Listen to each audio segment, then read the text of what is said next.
speech for you to help you get settled in on your first night. Welcome to Fazbear's Pizza. There's really nothing to worry about. The animatronic characters here do get a bit quirky at night, so just be aware, the characters do tend to wander a bit.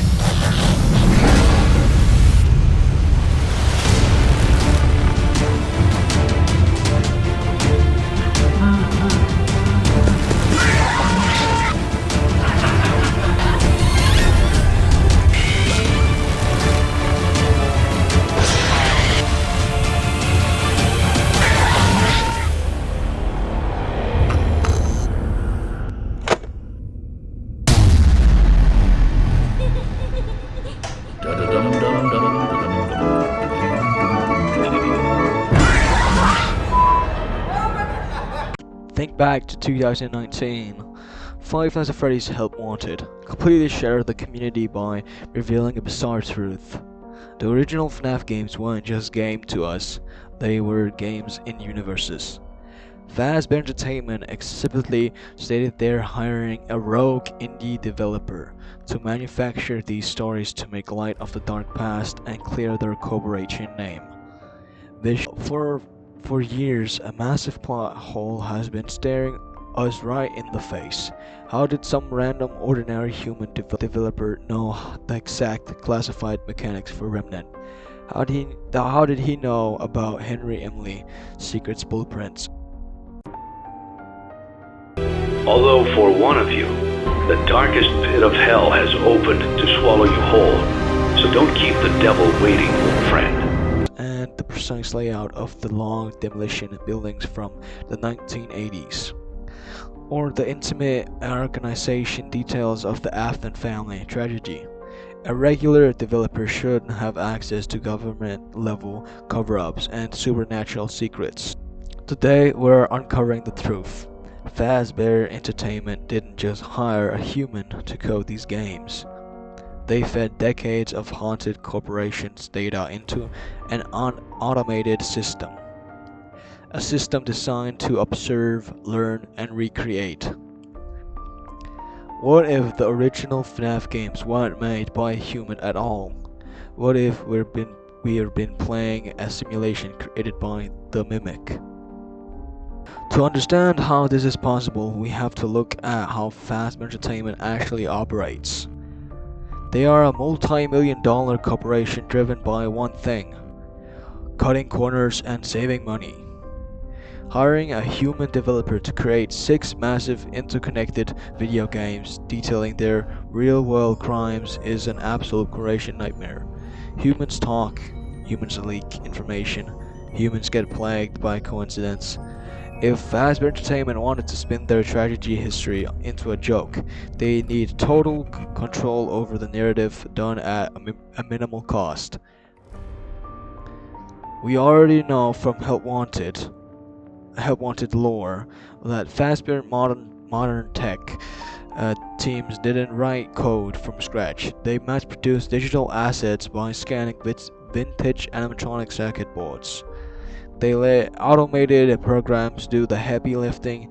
If they were doing this in the modern era of creating a VR game, it stands to reason they used the exact same automated shortcut to generate the original indie games. Years prior, they dumped the old surveillance logs, police reports, and audio achievements into the engine and hit generate. But what program was running the engine? Enter the Mimic. Originally built in 1980s by a grieving father named Edwin Murray.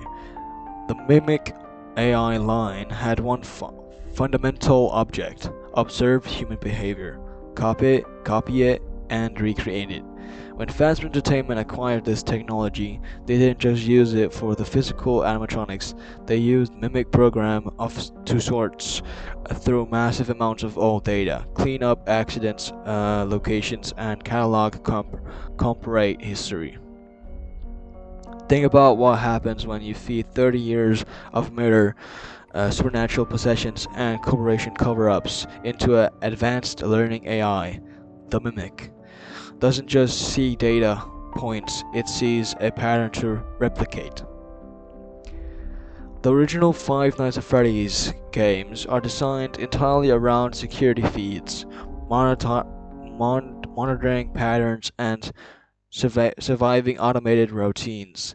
This is just a fun gameplay loop. This is exactly how an AI observes the world. The original games are literally the Mimic processing the history of William Afton and compiling it into a digital code. The reason the indie games are so incredibly accurate to the event real is because they weren't guessed by a human. They were directly calculated by an AI that watched the security footage. This theory finally provides an eligible answer to some of the biggest, most frustrating plot holes in the classic era. Why do the physical layout of the pizzeria change or make no logical sense? Like kitchen with no doors. Why are there vital lore drops delivered through abstract glitches?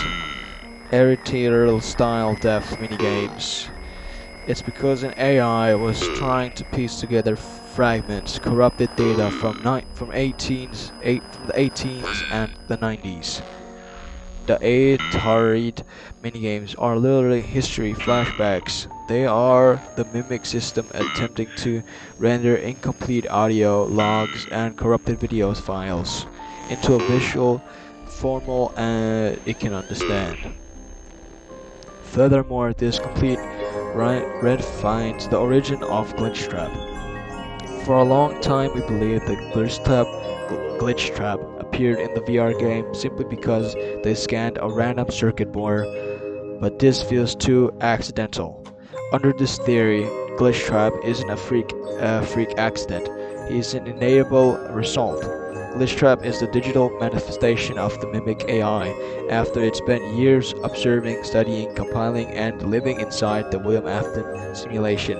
It wore Afton's history like a suit until it became him. Now, seasoned lore hunters watching this are probably thinking, wait a minute, what about the story? Help Wanted from the Tales from the Pizzaplex books doesn't actively show a human developer named Steve making the games? Yes, it does, but let's look closer at Steve's tragic story. Steve didn't just sit at a normal desk and code. He was trapped inside an insulated house by Fazbear respiration technician, hooked up to the bizarre visual reality rig that altered his perception of reality, and forced to work under the extreme physical stress. Steve wasn't coding these massive games line by line by himself. In a matter of months, he was acting as the human anchor. Fazbear Entertainment used Steve's emotions, response, and human intuition to train the Mimic AI. Steve was unwillingly teaching the program how to structure fear, how to build suspense, and how to turn raw historical data into a compelling horror narrative. Steve didn't build the games, the Mimic built the games by draining Steve's mind. Here's the conclusion. If this theory holds true, it means Scott Cawthon pulled off the ultimate narrative trick. It means that since August 2014, we haven't been looking at the real story through an object lens. We have been trapped inside a digital archive cultivated by the franchise's ultimate antagonist. We were learning of the history of William Afton from a survivor or a developer. We were learning it from the very entity that was preparing to replace him. What do you think? Did Fazbear Entertainment use AI to write their cover-ups, or is this rogue indie developer exactly who they say he was?